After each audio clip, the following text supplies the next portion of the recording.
He was nice. Good evening. I'm George Dennison. I have the honor to serve as president of the University of Montana. It's my pleasure to welcome you here this evening for the 4th Annual Conference on Central Asia with a subtitle of a policy dialogue.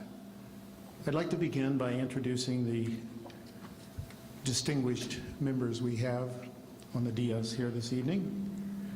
I begin with His Excellency the Ambassador from Tajikistan, Mr. Ambassador Zaripov.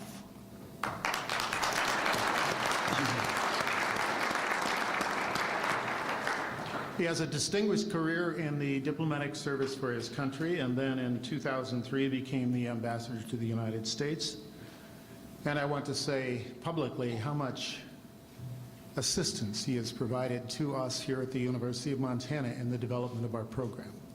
And we have a number of Tajik students with us here on the campus, and they seem to be doing very well.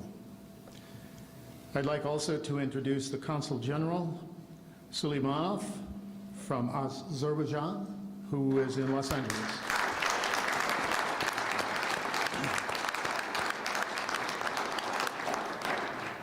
Once again, a distinguished career, and also now has responsibility for the 13 Western states, and we're counting on him to provide a lot of assistance as we develop our studies in Central Asia.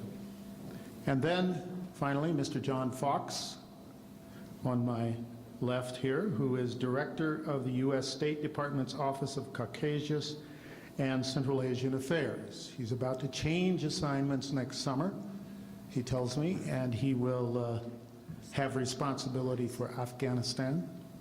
And we will have our first graduate from Afghanistan this summer, John Fox.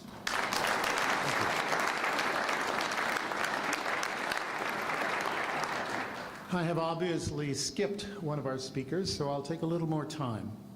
But let me begin formally by saying how much we do appreciate all of you being here. Ambassador Zaripov, Consul General Suleimanov, Director Fox, honored guests, students, faculty, ladies and gentlemen, good evening, and once again, welcome to this 4th annual conference. I want to take this opportunity to express our appreciation to Professor Mehrdad Kia and the members of the Central and Southwest Asia Studies Program for their work in planning and conducting this conference. In addition, we owe a debt of gratitude to the Montana Committee for the Humanities, Dr. Dan Dwyer, the Vice President for Research, and the University Office of International Programs for their generous support. Because of their collective efforts, we benefit immensely. So would you join me in a round of applause thanking our staff?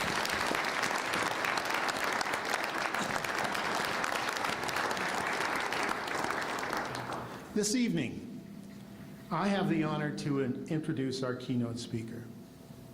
In fact, our speaker hardly needs an introduction in Montana, or even regionally or nationally. Today, he's been in, 3 cities, Great Falls, Anaconda, and one other besides Missoula today already.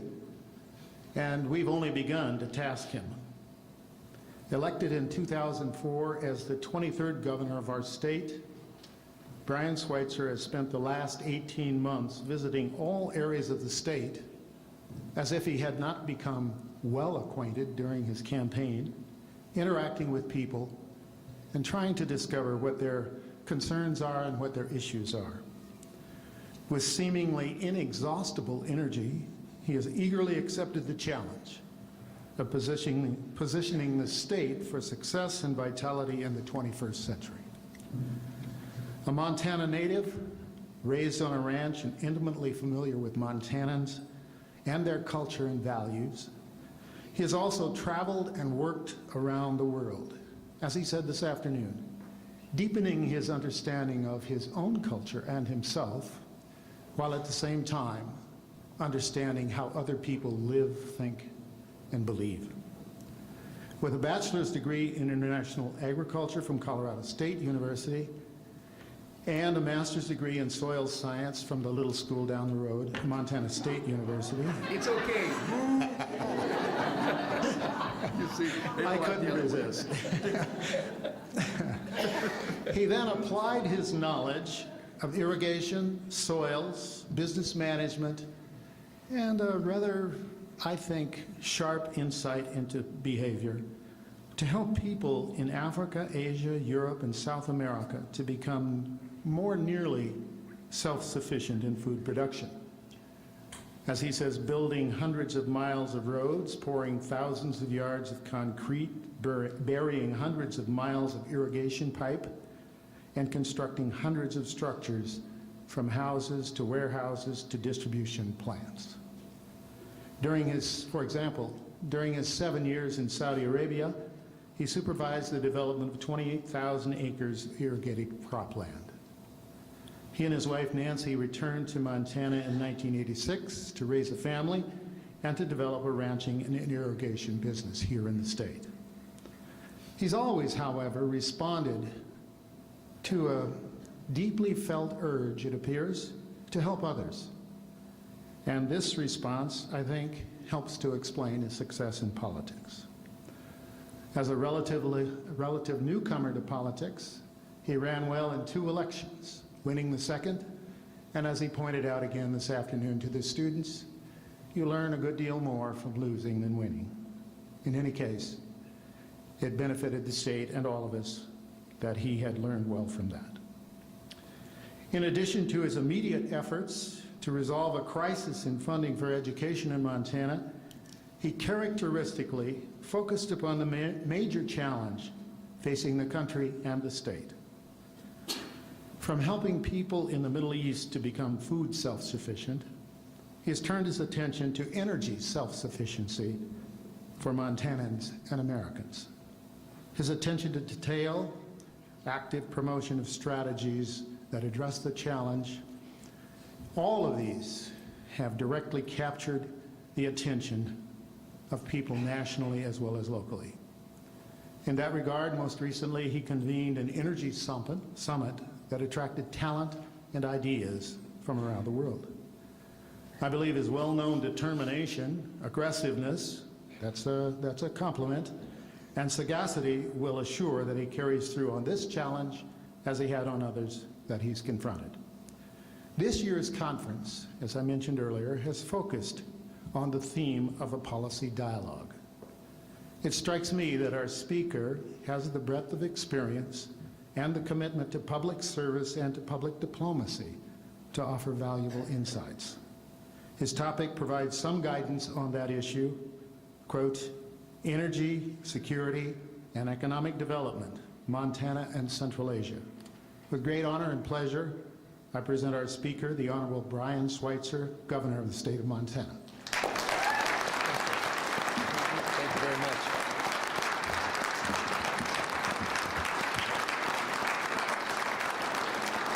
It is indeed an honor to receive such a warm welcome at the University of Montana, given my past indiscretions in Bozeman.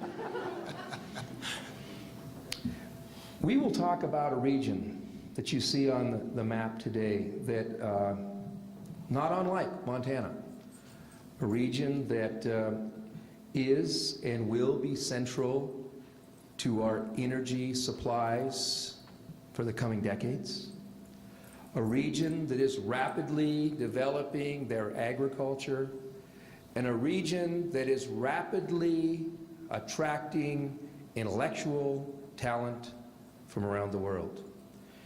A region, not unlike Montana, that has been a crossroads, a place that people cross to get to and from and to, and at some point, as crossing and back and forth, they found that this may in fact be the destination, not the route, not unlike Montana. It's an agricultural region, an energy region, and a multi-ethnic region. I grew up in Montana, and I had my first exposure to a foreign language by being an altar boy. Because you see, in those days, a million years ago, if you were an altar boy, you had to have some working understanding of Latin. Now, no one in Montana actually speaks Latin. No one in Montana actually understands Latin. But in Montana, in Catholic churches, when I was an altar boy, we responded to the priest in Latin as if we knew what we were doing. Now I say that because in the Islamic world, whether you were in Pakistan, or you were in Central Asia, or if you were in Iran, you will read the Quran. That is part of your religious obligation. You will read the Quran not in your own language, but you will read it in Arabic. And when you visit with people in Pakistan, or Iran, or folks in Central Asia, and you can say something like, Assalamu alaikum, they will understand that, right? I come in peace. It's Arabic. They've had some understanding, some small working understanding of Arabic because they have read the Quran. But not unlike those of us who started in the Catholic Church with Latin, we had no idea what we were reading, what we were saying, and it goes on every single day. People read the holy book, the Quran, and it has to be read in Arabic, even if that is not your mother tongue. Not unlike Montana and our Latin. I did grow up in central Montana. I grew up in a town that was smaller than almost every town that you grew up in. I grew up near the little town of Geyser. Now Geyser was so small that we didn't even have FFA. We didn't have Boy Scouts. Geyser was one of these Class C schools where we had 35 kids in the high school. I grew up on a ranch. I had 3 older brothers, a couple of younger siblings, and the only way that we had to get off the ranch, A, and B, to be competitive was in 4-H. Is there anybody here that was ever in 4-H? Look at that. Yeah, a few. 4-H. Now, 4-H, for the rest of you folks that are from outside the region or outside the culture, 4-H is to help young people have a better understanding of agriculture. You start when you're about 8 years old and you will continue until you're about 17 years old. In my family, we were expected to excel. I don't know why. My parents pushed us and we built this competitive spirit from a very early age. As a first-year member of 4-H, when you show your steer, because that's what we did, we showed steers. When you showed your steer, you were a junior showman the very first year out, junior showman. But at such a time as you won junior showmanship, your first year, your second year, your third year, your fourth, or even your fifth, then you were elevated to senior showmanship. In my very first year out, not only was I expected to win junior showmanship, I planned to win junior showmanship because all three of my older brothers had already won it. So I showed my steer in junior showmanship, and sure enough, I won junior showmanship, and that meant on that day, in the next show, I had been elevated to senior showmanship. This is at the State Fair in Great Falls. My brother, who was 1 year older than me, had won junior showmanship the year before, and he was already in senior showmanship. So I walked into the ring with my brother and another 50 people leading their steers. And after some time of showing our steers, leading them around, setting them up with these, what they call show sticks, you have this stick where you get that animal to put their legs directly under their body, and then you scratch them on the belly until they lift their belly. You know, they get big bellies too. And then you scratch them under the chin to put the nose forward. And they are posing for the judge. So we had done that for some period of time, and the judge went back to the microphone, and he tapped it and he said, "I have narrowed the field to just 2 young men. Their steers are equally groomed. They have trained their steers equally well. They have control of their animals. They were able to answer the questions about the beef industry in a very similar way. And now I will choose which is the grand and reserve champion. And he pointed to one end at my brother, and then he pointed at me. And he asked us to come forward. So we led our steers forward. Everyone else led their steers to the back of the arena. And then he pointed at me and did this. Now that meant that I was to lead my steer forward, turn my steer around, then back around, and bring him back into place, set him up with a show stick, get his belly up, get his nose out, all the things you're supposed to do. So I walked my steer forward. And remember, I'm 8 years old. I get to the critical moment where you're to turn your steer, and I turned my steer the wrong way. And there was a moan from the crowd. All the parents and all the other 4-H members recognized that I blew it. Worst of all, as I turned my steer around, I looked at my brother, and he gave me one of these. So I led my steer into place. I set him up again, knowing the inevitable. The judge pointed to my brother. He led his steer forward, and at the critical moment where he was to turn his steer, he not only turned his steer in the correct direction, he turned back and gave me another one of those. He put his steer in place, and just as quickly as he placed his steer, the judge went back to the microphone. I have now selected the champion and the reserve champion. I've asked these young men to lead their steers out, and one of the young men led their steer out in the correct way, and one in the incorrect way. So now I'll choose the champion. Now, in a steer show, the judge chooses the champion by slapping the steer on the hip that is going to win.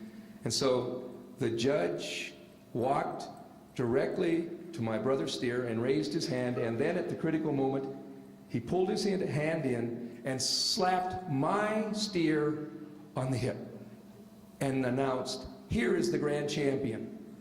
Well, I just learned the most important lesson in life. You see, the judge had forgotten which way was the correct way and which was the incorrect way. And at that moment, when I was 8 years old, I learned the most important lesson of life. It is much more important to be lucky than good.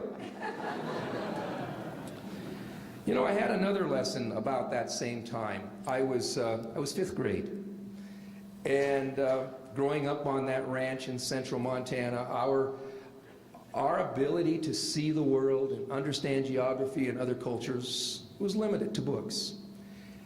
And in the 5th grade, my teacher, I know her name. Do you know your 5th grade teacher's name? My teacher's name was Mrs. Deegan.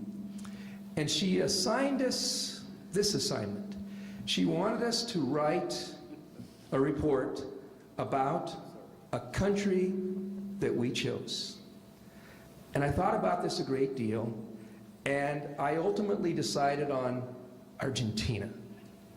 Because you see, in the prairie of Montana, we made our living raising cattle, and those cattle were the harvest machines of the grass that we grow in central Montana.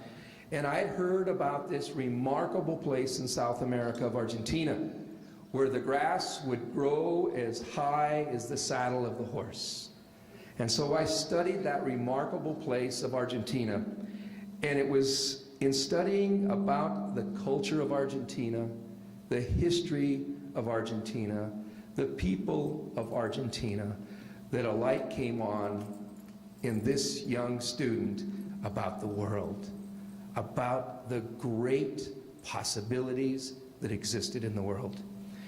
And it was at that time that I knew some way, somehow, I would be a person that would see the world. And so when I went to university, I studied international agronomy, and then that brief time of indiscretion when I went to Montana State University and got my graduate degree in soil science, but I was there for as short a period as you can be and still get a graduate degree, so be aware of that. A couple of days after I defended my thesis, I was on a plane for Libya. My first job was in the Sahara Desert, where we were developing one of the largest irrigation projects in the world down on the border with Niger. I still remember my professor, Larry Munn. He's now a soil science professor at University of Wyoming. He had Nancy and I, that's my wife now, she studied botany. He had us to his home the night before I left for Libya. And this is what he said to me. I was 23 years old. He said, "Brian, if they don't kill you in Africa, you'll come home and be governor of this state." Imagine that. And that was a lot of years ago. Well, they didn't kill me in Africa. And shortly after I was in Africa, I went to Saudi Arabia. I spent 6 years in Saudi Arabia. And here was the proposition at that time. At the end of the 70s, we had the last big oil shock. The last time we had an oil shock, it wasn't because we had a shortage of oil. The last time we had an oil shock, it was purely political. The king of Saudi Arabia was distrustful of his allies in the United States and the West because of our close working relationship with Israel. At that time, Saudi Arabia had the ability to produce as much as 10 million barrels of oil. They were the dominant producer of oil. And so they wanted to send a lesson to the West, and they simply turned the taps back. Now, unlike Montana, unlike your countries, in Saudi Arabia, they don't pump the oil. There are not grasshoppers up and down and up drawing the oil to the surface. In Saudi Arabia, when you drill to the oil deposit, it flows. It's under high pressure. These are huge wells. So all they needed to do was to turn the valves back. They decreased the production by 3 million barrels and sent the entire world into an oil shock. At that time, American farmers responded by saying, "All right, Mr. King of Saudi Arabia, how about this proposition? You have the energy, but we have the food. How about this? A bushel of wheat for a barrel of oil." That was the language of the late 70s. The king of Saudi Arabia, a man who had been born in a tent, Bedouin family, no formal education, understood this, that no country, no matter how large or how powerful, ought to be in a position to dictate to his country internal and international policy. So the king of Saudi Arabia, this man with no formal education, born in a tent, he said to himself, "Well, why don't we just become self-sufficient in food?" And so at that time, myself and dozens more of young agricultural engineers from the West went to Saudi Arabia, and in the course of 6 years, they were self-sufficient in food. And as you know, they're exporters of oil. At that time, in 1980, the United States imported 48% of our oil. Today, we import 60% of our oil, and if you add the natural gas that we import, our imported demand is 70% of the fuels that we consume. Let me ask you a question. Who's got it right? This Bedouin, born in a tent, no formal education, or the American Congress? He understood that we ought not be dictated to by exterior policy, and we did not. 48% then, 70% today. We have never been so dependent on foreign governments for our energy supply. Now, I am pro-trade. I believe in trade. I believe that we must engage the world, and I think that as traders, Americans are second to none. But when we've put ourselves in a position that only 30% of our energy supply is domestically produced, we have put ourselves at great peril, and for no good reason. Today in America, we could produce 20% of our oil demand from crops like camelina, canola, safflower, soybeans for biodiesel. We can produce ethanol from many crops. 20% of our domestic demand can be met by crops that we grow annually and sustainably on the fields, the farms of America, and create tens of thousands of jobs in the heartland. We should have started 30 years ago, but today is not too late. We have other opportunities, like Central Asia. We are blessed with something that we have cussed, and that is wind. In that little town that I grew up out at Geyser, we leaned into the wind all the time. If the wind stopped blowing, we fell down. We didn't like the wind. We hated the wind. But now we know that that wind has value. A little more than a year ago, when I was elected your governor, I told you that I would stand for alternative energy, and I challenged the legislature to pass a renewable energy standard, which says that in Montana, by the year 2010, 10% of our electricity will be from wind power, and by 2015, it will be 15%. Now, in Montana, we have more natural wind power than any other state in the Union.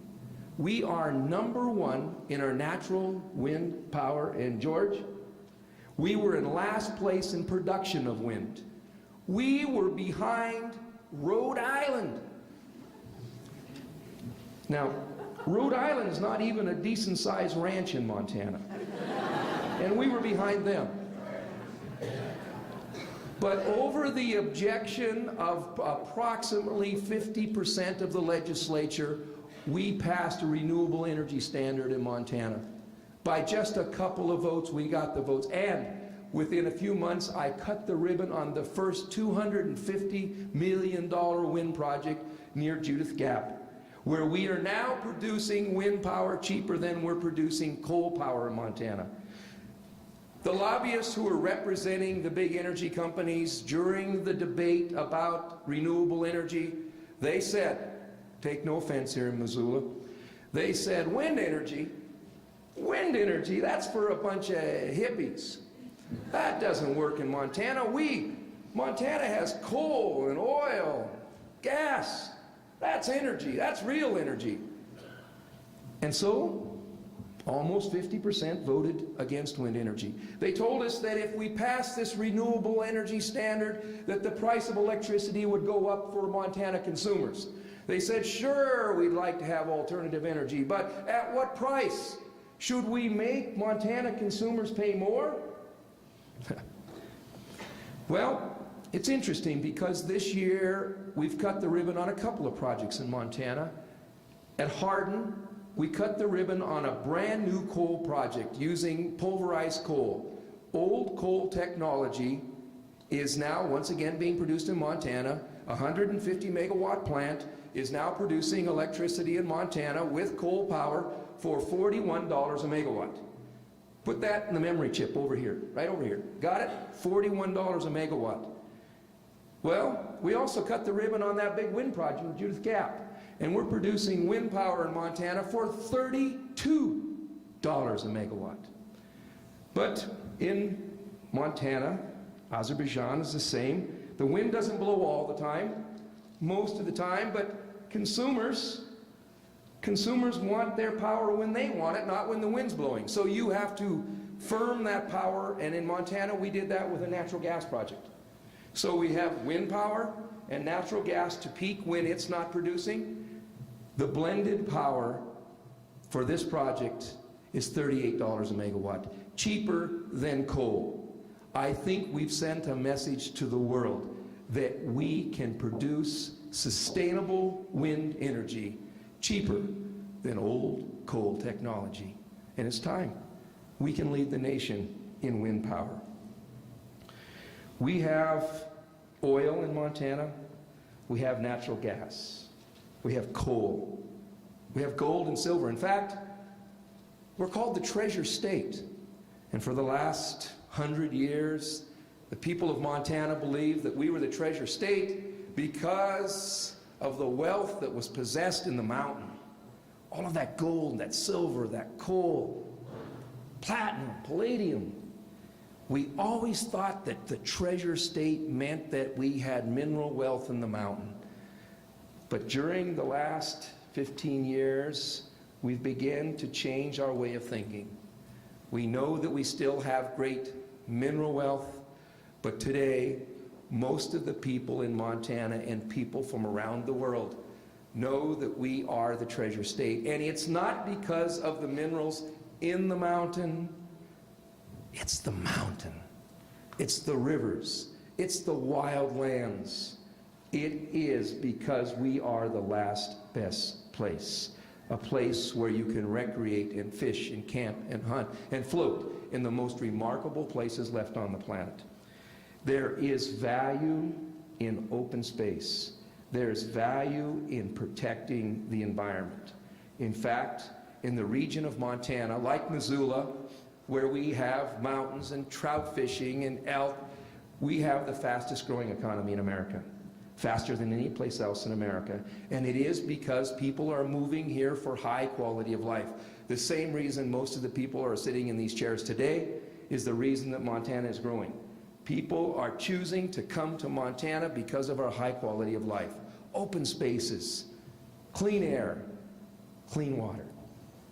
And I think that also is the majesty of Central Asia, the opportunity to develop your resources responsibly. We are an agricultural state. We are huge exporters of beef.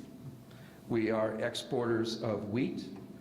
We are exporters of, well, we're exporters of barley. We produce a fair bit of feed barley, but more important to the college students that are present here, we produce some of the greatest malt barley on the planet. And of course, at a university town, there's nothing more important than producing a high-quality beer at a low price.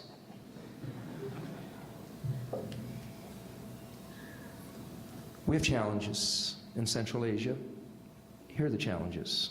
You're an emerging economic power. You are between at least three cultures.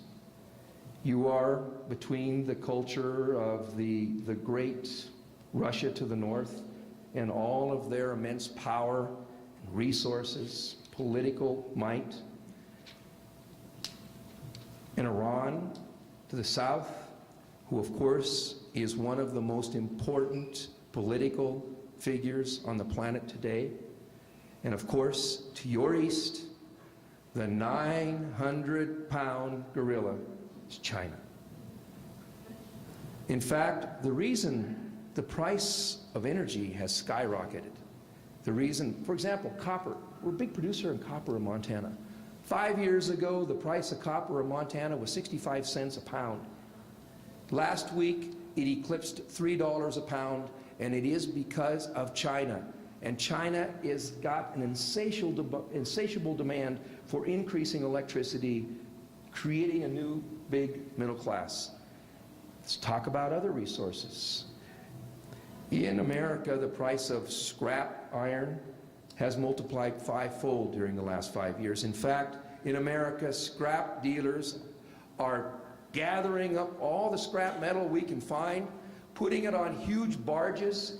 The barges are sent to China, and when they arrive, they unload the scrap metal and then cut the barge into small pieces. That is the insatiable demand of the Chinese economy. It will continue to drive commodity prices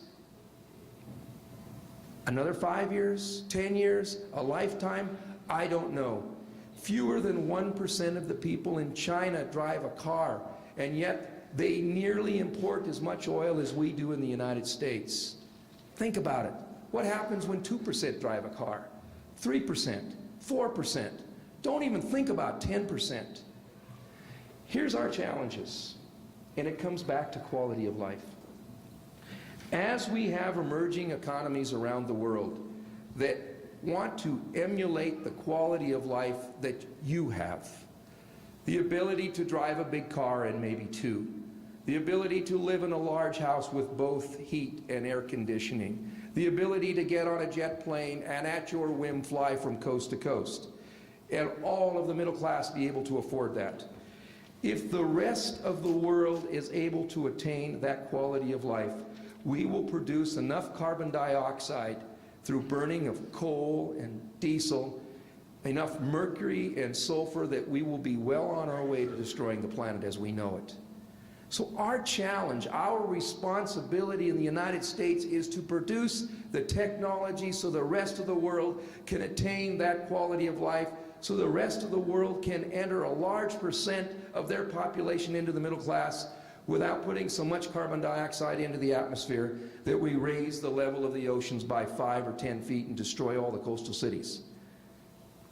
And that's why Montana is in such a great position. We possess 35% of the coal in the United States. The United States is the largest possessor of coal reserves. Montana alone has 11% of the coal on the planet. We possess more BTUs as coal than Saudi Arabia does as oil. Now, if we burn our coal in the old technologic way, if we continue to burn coal in this country in the same way that we have for the last 100 years, and if we export that technology as we are today to India and China, they will produce more carbon dioxide in the next 30 years than the rest of the planet has in the last 100. And we will be well on our way to changing this climate irreversibly and change your way of life, your children and your grandchildren. However, if we can develop Montana's coal resources with clean coal technology, zero emission, no emission of sulfur, no emission of mercury, and we're able to sequester the carbon dioxide by pumping it back into the earth, we could create tens of thousands of jobs in Montana, and better yet, produce the technology that we can export to the rest of the world, so all of the rest of the world can produce inexpensive fuels and electricity using coal that is abundant across this planet without destroying the planet. We share these values. We share these values that across the world, people deserve the ability to attain what we consider to be the middle class. But in doing so, we have got to produce this energy in a responsible way. We are an interconnected world. This planet is very small. What we do in America affects what happens in Central Asia, and you can bet what happens in Central Asia affects us in the United States. So the challenge for us is to continue to develop the technology for the world, but this time we must develop the technology that is clean. The rest of the world understands what's going on with carbon. The rest of the world has been signatories of the treaty. The United States has not. Here is an opportunity. Here is an opportunity for young people in Montana to lead in new clean technology. Here is an opportunity to bring Central Asia in because you share the same concerns that we do. Your energy countries, your agricultural countries. And I might add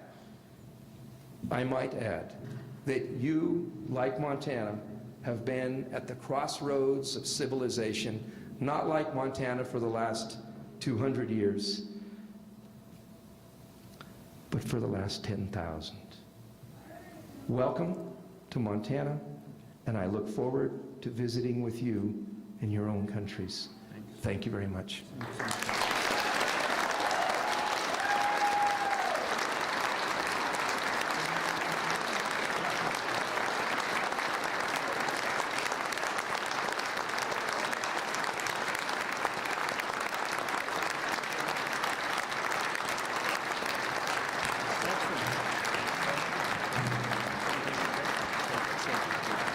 The governor has agreed to take some questions, so if you have questions, there's a microphone there. If you would please use the microphone, then all of us will be able to hear your questions. Before we get started, let me just say that I support the Grizzlies every single, no really, every single day. Except one. But one. See, here it comes. Yes.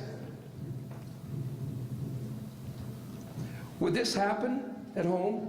You give university students an opportunity to quiz the chief executive and they don't go to the microphone? Could that happen at home? I'm not the chief executive, I don't know. Oh, but you are very political. Yes. Well, first of all, I'd just like to thank you for being here. Thank you.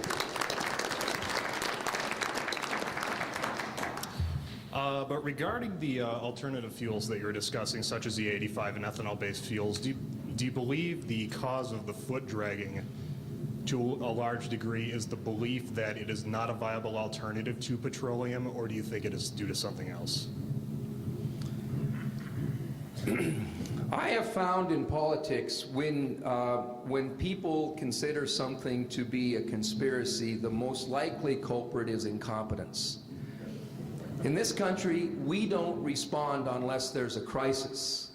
And 5 years ago, the value of oil was so cheap and the availability of oil was so great that there was no compunction for Congress to change, and there was no real reason for consumers to change their habits. It's been a very recent phenomenon. After 9/11, the price of oil slowly started going up, and I think, I haven't looked at the quotes today, but yesterday it closed above $72 a barrel. The president of Iran announced that the price of oil is still cheap. It should go higher. It's undervalued. He may be right. In fact, I know he's right. If perchance the Strait of Hormuz between Oman and Iran, which is only 34 miles wide, if something should happen to that strait, you figure out what the something might be. 40% of the world's oil supply passes through that strait. If that strait were closed for a week, the price of oil would be at $200 a barrel. I'm not an alarmist here. I'm a realist. I'm simply saying that at the value of oil today, we can produce with biodiesel and clean coal technology the fuels that we need in this country. In fact, we can produce biodiesel and coal to diesel, aviation fuel and gasoline for well under $1.50 a gallon. Now, if we have the technology to produce the fuels, and if the price is lower than the price that we're paying right now, those of you who are studying business have got this figured out. Smart people with capital are now investing in these alternative energies. And they are no longer saying, like the Montana legislature, alternative energies for hippies. They're saying alternative energies for business. We can make money in Montana developing new technologies and producing the fuels that the rest of the country needs, and it will create tens of thousands of high technology jobs and many, many more operational jobs in eastern Montana, where we actually need to grow our economy. So I think it's not a conspiracy. Some would say, well, it's the international oil companies. Look, the international oil companies have shareholders, and their job is to make money for their shareholders. The best thing they can do is maximize the quantity of oil that they can produce at this moment and sell it in a high market. Some of them, like Shell, ExxonMobil, ConocoPhillips, have already developed this coal gasification technology, and they're building plants. Shell's building a dozen of these coal to liquid plants in China. They've already built one in Malaysia, and ExxonMobil's building one in Qatar right now. So this is not a conspiracy of international oil companies. It's simply that we are in a new price regime in terms of energy. I hope that answers your question. Thank you. Thanks.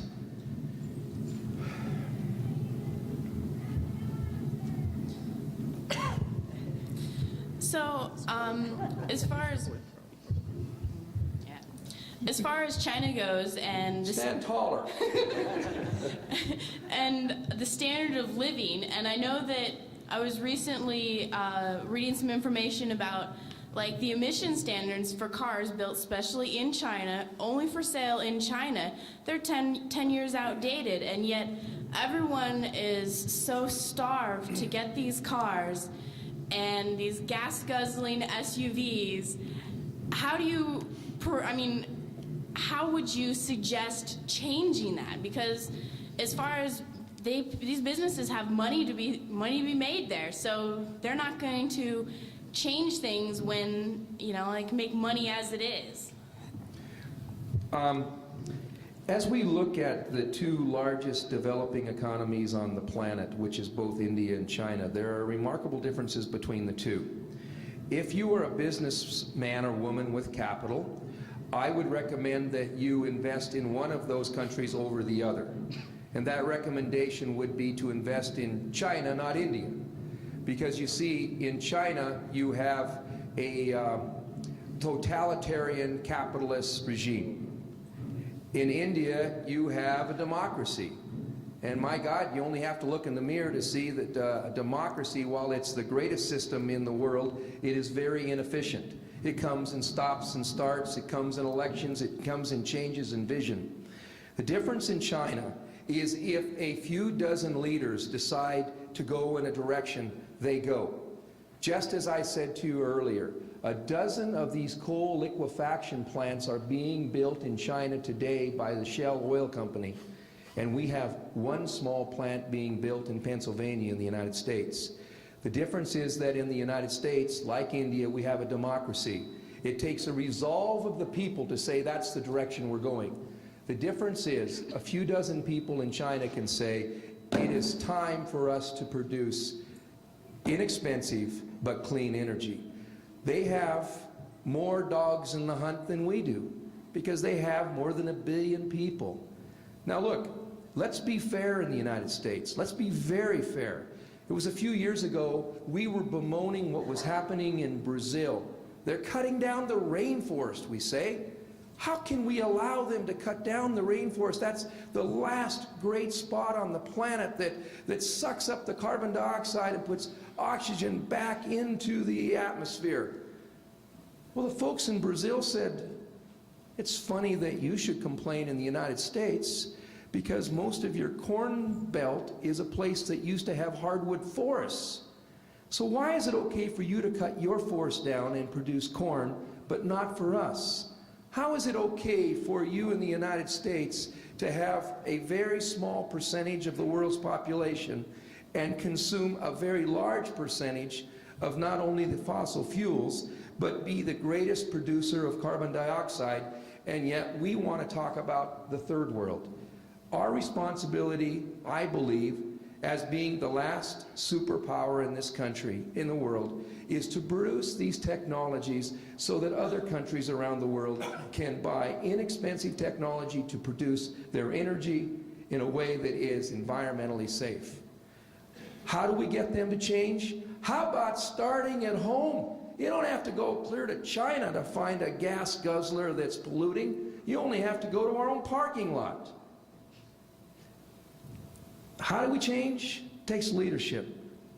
Nancy and I drive a Volkswagen Jetta, and we run it on synthetic fuel. It's 47 miles per gallon. And it's being run by crops. We're not putting sulfur and carbon dioxide into the atmosphere. We can do it. It doesn't decrease our quality of life.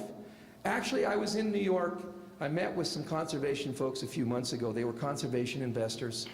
And there was one fellow who was there, and here's what he's working on. You know, in New York, they got a lot of money and they have a lot of ideas. Here's what he's working on. He said, Brian, we have to make conservation sexy. Let's make it cool. Let's make clothes that are cool, that have been produced in an environmentally safe way. Let's make furniture that's cool, that has been produced in an environmentally safe way. Let's make our cars cool, that are producing less carbon dioxide and using less energy. Let's make this a cool thing to do, and people will come. Make it the fashion. I think that's where we have to go. We have enough wealth in this country that we can afford to drive gas guzzlers and pay $4 a gallon. But the environment can't afford it. Thank you. Thank you. I have a quick question. 10 years ago when my son was in high school, he did a report on hemp, and I was actually surprised what I learned through his research. And I think, if I'm not mistaken, China was one of the #1 producers of hemp for fuel, composite building materials, oil, etc. And I'm just wondering if you see a future in hemp, and if you see, I'm just wondering how you see that technology, if that's something that might help us in the future, particularly with France and China and other countries being already technologically developed in that. Many of you know that hemp is a common term for cannabis sativa that is low in THC. World War II, we produced a great deal of our fiber from hemp in this country. It was a crop that we grew a great deal of in Indiana, Illinois, Iowa, and other places. You can legally grow it in Canada. You can legally grow it elsewhere. Practically speaking, in this country, as long as the DEA has great concerns about the consumption of marijuana, and you can't actually tell the difference between the plants that are high in THC and the ones that are low, we're not likely to make it legal. But that's not the concern, really, because we have better crops. We have crops that can produce more ethanol, more fiber. We have crops that can far out yield what we can get with hemp, whether you're trying to produce oils or you're trying to produce fiber or trying to produce ethanol.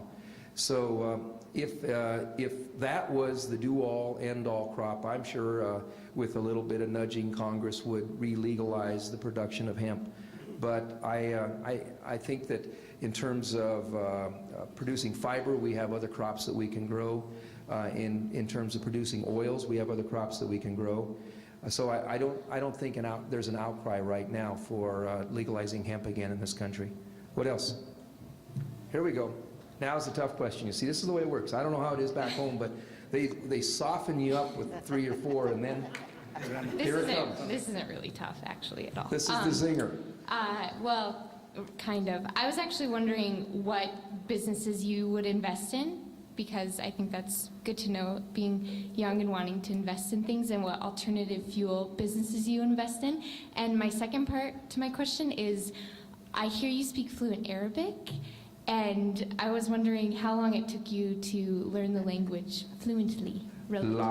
I don't speak fluent Arabic, but while I lived in Saudi Arabia, I was able to communicate in Arabic. I was able to do business in Arabic, call somebody on the phone and negotiate the price of a tractor, an engine, or a pump, or talk to somebody about what was wrong with my equipment, or buy or sell seeds. So I could do that. How would I invest? Well, let me tell you how I have invested, and I am not this guy Kramer from Crazy Money. I'll just tell you what I have invested in the last 3 months, and the ones that have been successful and the ones that haven't. How's that for a start? All right, let me tell you the one that was a great idea. I invested in a company called Garmin. Anybody know what Garmin makes? Global positioning devices. And I invested in January at about, I think it was 65, today it's 88. Because new cars coming out all have global positioning. Any parent with any common sense will put a global positioning device in their teenage children's cell phone.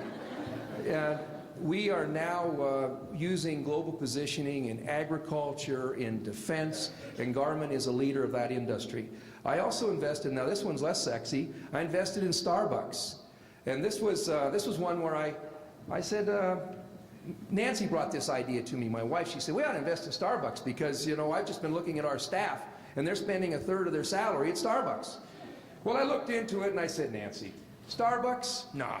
You know, they've got 3,000 stores. Any new store that they build in America is going to compete with a store that they already have. This is a mature business. There's no way that they can grow. And then 3 days later, I read in the Wall Street Journal that Starbucks is now a partner with some film houses. So now they'll be selling movies. And the coup d'etat, the one that got me jumped in. You know, when you go to Starbucks and you buy the cup, but they have that little thing around the outside so you don't burn your hands, they now will be selling advertising on that little thing to other companies. So we bought Starbucks, and it is up about 25%. We bought Costco, and it's up as well. These are just products that we use. I bought some General Electric, and it went down, I'm sorry to say. I bought some General Motors, and it went down, it went back up, and I sold it for more than I paid for it, and I thanked God that I was able to get out when I did. I still own a little Ford, but I think that we cannot allow both of those automobile companies to go broke in this country, so ultimately Ford will be a survivor. If you want to look to the long term, I think if you invest in wind power, you cannot lose. Because as time goes on, we will find ways of storing energy. I met with some people the other day that now have a technology that they store energy as high pressure air. So when the wind power is operating and you don't need the electricity, what it does is it sucks air down and pumps it into these high pressure vessels, and it acts like a battery, and then it releases the air later. So as we find new ways of storing energy, I think the best investment we can make is anything to do with wind power or the storage of those electrons. But I'm no guru. I'm just a farmer from Geyser, and I'll try and make a living as your governor for a little while. Yes. 2 more questions. 2 more. 2 more. That's good. You just mentioned my ultimate alternative energy system, the wind with the compressed air backup. You're actually only the second person I've heard that from before. Someone actually told me about it. I didn't invent it myself, but I think it's an incredible idea. Listen to this man. He's a rock star. Actually, my name is David Max. I'm Vice President of Sustainable Systems, a biodiesel producer distributor here in Missoula, and safflower culinary oil producer in Culbertson, Montana. I was actually on the way to the Peace and Justice film series, and I wound up seeing my absolute favorite politician in the entire world, Brian Schweitzer. And I miss hearing you greatly on Focal Point here in Missoula on KNS, and with Al Franken, you guys were absolutely genius, political comedic team. And I want to thank you for being one of the most honest voices, I think, in American politics today. Every time I hear you, I have hope that there is political will to do the right thing and to do it smartly and sustainably. So you're incredible. You're an inspiration Thank you. to me. A fan. See? That's good. Somebody slip him $5. Question actually is just some food for thought, really. I think I like the coal to fuel program. I think instead of putting the carbon dioxide into the earth, we should look at investing into putting that carbon dioxide into oil-bearing algae and extracting the algae that and making bio-based biodiesel from algae, from the emissions from coal plants and coal to diesel. And I think it's a pretty neat idea. So, It's more than an idea. There's obviously people that have got some patents on this process, and it's very cool. It's a few years away, but yeah, it'll be there. Thanks. Thank you very much. 2 more questions. Only 2. How did they multiply? I don't know. You're in Missoula. We're in Missoula. We're not good at math. Oh, now. Governor, thanks for your time tonight. Many Montanans are looking to the south, to Wyoming, as the petri dish of coal bed natural gas development. With 16,000 current wells in 20 years, they're expecting 40,000. Miles City, Potter River Basin area in eastern Montana holds the same potential. I was wondering if you could speak some wise words, what your energy and economic policy for the state holds for coal bed natural gas development. Current numbers, we believe that Wyoming has about 20 trillion cubic feet of coal bed natural gas, and we have about 5. They have about 4 times as much as we do. So let's just talk briefly about what it is that what coal bed methane is. In Montana, when coal is near the surface, then it is likely to be a dry coal or not much water in it. Certainly, it's close enough to the surface that as the coal goes through some decomposition, then the methane gas that's produced just leaks its way to the surface. But in Montana and Wyoming, and of course down through the Rocky Mountain front, if coal is found some 400 feet deep, 500, 1,000, even 2,000 feet deep, it becomes an aquifer. In many cases, you'll have shale above that coal, shale below, that are both impermeable layers. And so when that coal seam is full of water, then you get an anaerobic bacteria working, and it starts to break the coal down, and it produces coal bed methane. but it's under pressure. It can't get out. The water is under pressure and the gas is under pressure. So if you drill down to that oil seam and you perforate it, you pump the water off, you reduce the pressure and the gas starts to flow. That is coal bed methane. That's the upside. Here's the downside. In Montana and in the Powder River Basin, much of the water that is contained in that coal is very high in sodium, or at least it's very high in sodium relative to the calcium and magnesium. There's something called the sodium absorption ratio, and that's a ratio of sodium to calcium and magnesium. If you have a high SAR, it means the relative proportion of sodium is high relative to the other two. And if you pump that water on the surface of your soil, if you try to use high SAR water as an irrigation source, you will turn your soil to cement. You create an impermeable soil. Now what's happening is true. In Wyoming, they have developed some 10,000 wells, and those rivers flow north to Montana, the Tongue River and the Powder River, and much of that sodium is dumped into those drainages. It finds its way into the Tongue and the Powder. They flow into eastern Montana, and our farmers who are using that water to irrigate are stuck with that sodium. Now, here is my question for all of you. Of what good is a government if a government doesn't stand up and protect Peter from Paul? If Peter is making a living by decreasing the opportunities for Paul, there ought to be somebody who says, we need to level the playing field. 10 years ago, when they started developing the coal bed methane in Wyoming, the price of natural gas was $1.50 and lower per MCF. Today, the price is $7 and $8. The cost of removing the sodium is 50 cents per MCF. So it means even though the price of natural gas has gone up by $6 or $7, some of those coal bed methane operators say, oh, we can't possibly afford to spend 50 cents an MCF to remove the sodium and make that water capable to be used as irrigation water. I say the prices are high. I want you to develop it.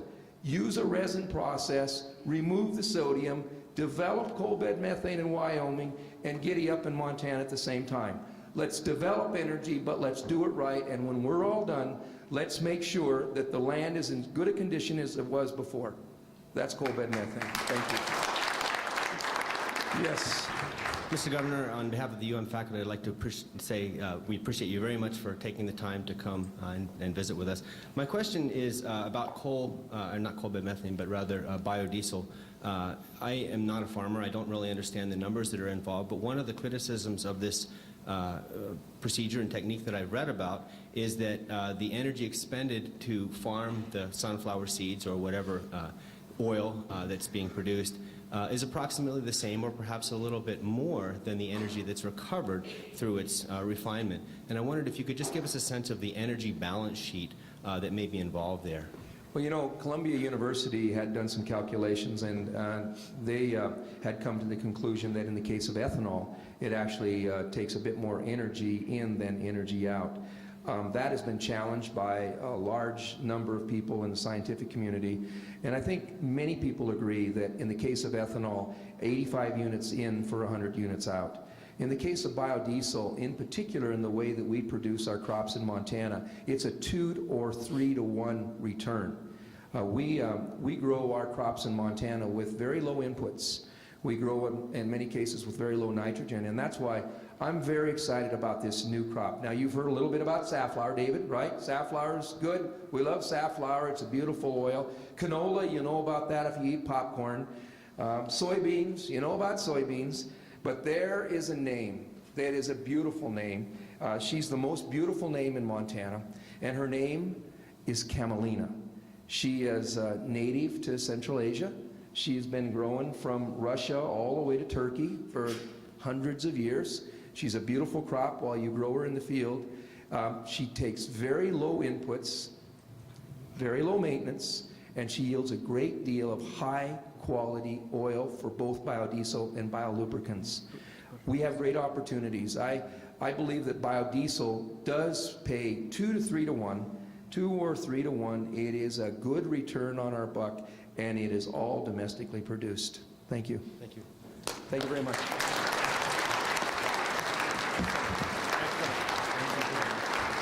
Governor, thank you very much for being our keynote speaker this evening, and thank you all for being here. We are now adjourned.